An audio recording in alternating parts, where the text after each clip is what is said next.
Hey everybody, and welcome back to Ducks and Download. So tonight I wanted to go over a fun little topic of plot holes and plot armor. To start this off, let's go with a really fun one on why the Jedi couldn't tell that Palpatine was a Sith. I will forgive them the essence of the Force because I will admit Palpatine's one really smart move was to stick with his Master Plagueis' plan on not really using the Force, not allowing the dark side to bleed through for them to sense it.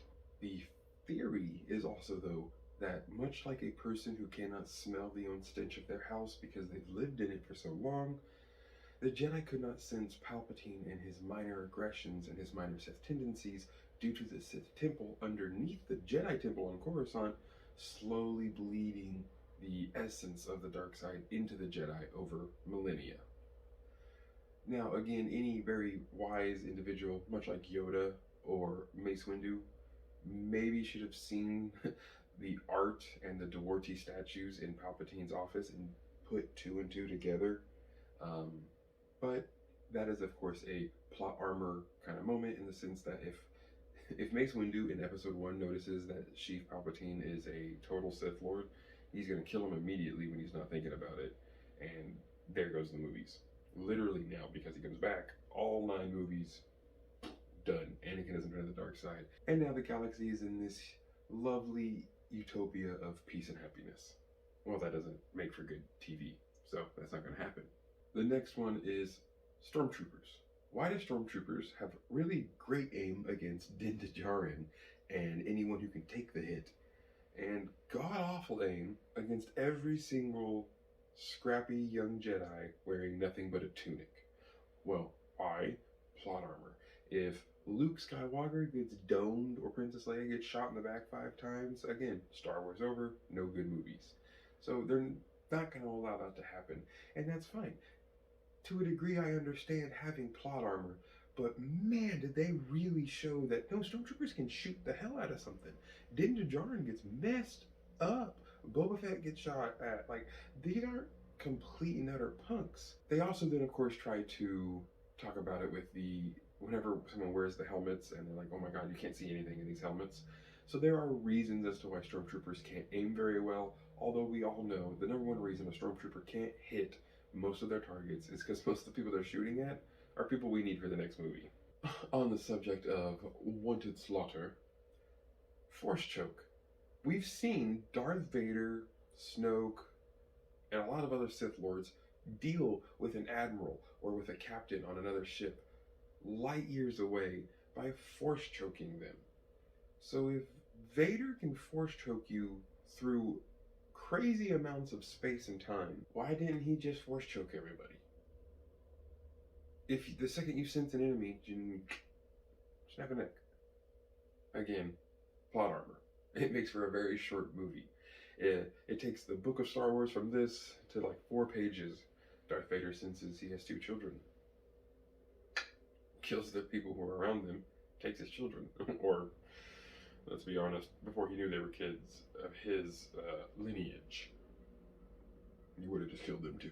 Vader would have definitely just started annihilating everybody had he had just completely let go of his needs for them and just started force choking everybody. It's a hilarious thought, but of course it cannot work out because it would not make a story. That's the point of plot.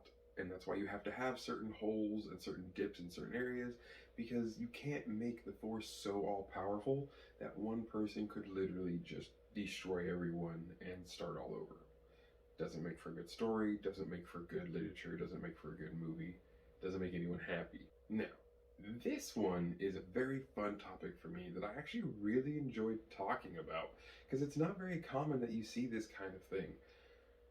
The Last Jedi, we get to see one of the Resistance's ships turn around and go into hyperspace through a ship, absolutely leveling it, just destroying the ship and, of course, the other ship with it, decimating them at a molecular level as they bash into each other faster than the speed of light. Why didn't the Separatists just do this? Think about it. The Separatists have entire armies of self-manned drone ships. Their bigger ships are also just piloted by 4 or 5 droids instead of all by themselves. They're expendable. They're droids. Take a ship, take 15 ships, point them at different planets that are key to the Republic, and light speed your ship into the planet. Done. You've pretty much reinvented the bullet, much bigger and in space. Separatists win. Separatists win the entire war by just launching hyperspace bullets at whatever they don't want there. It would be absolutely devastating. From what we saw, the destruction level in The Last Jedi, it would probably split planets in two, go right into the core, and cause an absolute destruction of the planet itself as the magnetic field just went into disarray. Scary, absolutely terrifying. But again, you can't do that because then the story of Star Wars ends at Episode 2 when the Trade Federation realizes that they're more powerful than the Sith Order and just starts launching ships everywhere. But now for the biggest, most plot hole pretty much that I could ever think of is force healing. Force healing we see in games. We see now Grogu and Rey force heal somebody on the brink of death back to life. Why do so many Jedi die? Kit Fisto, Eth Koth, Mace Windu, Qui-Gon Jinn. You're telling me none of these people could have been healed by the apparent force healing that the Jedi have? Now I know a lot of people are like, oh, they just, the Jedi had a big ego, and because their big ego and that little bit of hubris, they weren't able to force heal. They had forgotten how to do it. What? Rey has dark side tendencies. Literally has a whole scene in that movie where she fights herself that turned to the dark side. She's angry, she's aggressive, and she still then force heals Ben. Grogu likes to choke people who get too close to Den. Very attached, very dark side tendencies, and he force healed somebody. He force healed Greef Karga on the brink of death, no problem.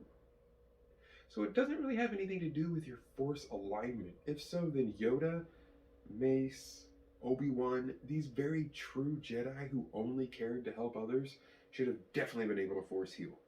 Remember, at the end of Phantom Menace, this is after also the Master and Apprentice book, Qui-Gon has told Obi-Wan that he is like the perfect Jedi. He follows the rules, he doesn't rebel against the Order or the Republic, he just wants to help. How could Obi-Wan then, as weak as he may have been compared to all the other Jedi, have not unlocked force healing? That's one of the reasons it's a plot hole to me, is it can't have anything to do with just your force alignment, or plenty of Jedi who were very, very good Jedi, like Plo Koon, should have been able to force heal anyone that needed it. The clones would not have died near as much if there was force healing. Echo, Jesse, maybe that's another thing. Probably that's why they couldn't do force healing on clones, because if you force heal a clone, you're going to feel something up in their head. Ahsoka shows that it's possible. She has to use the Force to help Rex find his inhibitor chip that makes him want to execute Order 66. So in a sense, it was like covering up that aspect. But then later on, when we get to just the movies with Qui-Gon and stuff, I see no reason why a single Jedi could force heal Qui-Gon. Ben was dying, but Rey was able to heal him. Rey literally does die, and then Ben uses his life essence to save her, killing himself. Maybe, we don't know yet. But at the same time, I understand that as the dyad. And the dyad is a whole nother mamma jamma of force abilities. But it's still a plot hole. And now for two of my absolute favorite, I wouldn't call them plot holes, but divots at the moment, because we don't know what's happening. The Jedi that didn't die in Order 66. Cal Kestis and Ezra Bridger are now out in the galaxy far, far away doing their own Jedi-ness thing, and we have no idea how that's going to play into any of this yet. But having one Jedi who was looking to start a new order, and another Jedi who took out Thrawn and just disappeared into deep space with the Flurtles, those are two kind of glaring holes, in my opinion, that really need filled in. I would love to know what happened with Ezra, and I would love to know what continues to happen with Cal. Yes, we're still going to get the Fallen Order 2 game, and of course everyone is, fingers crossed and just bleeding at the heart, hoping that Ezra Bridger will show up in the Ahsoka series, but we don't know. So again, I wouldn't call Ezra Bridger or Cal Kestis the two lone Jedi in the Wild West. I wouldn't call them plot holes. More like a plot speed bump that I look forward to getting over and seeing how it's all going to end. So, if you have any plot holes that I missed, please let me know in the comments. This is a fun conversation.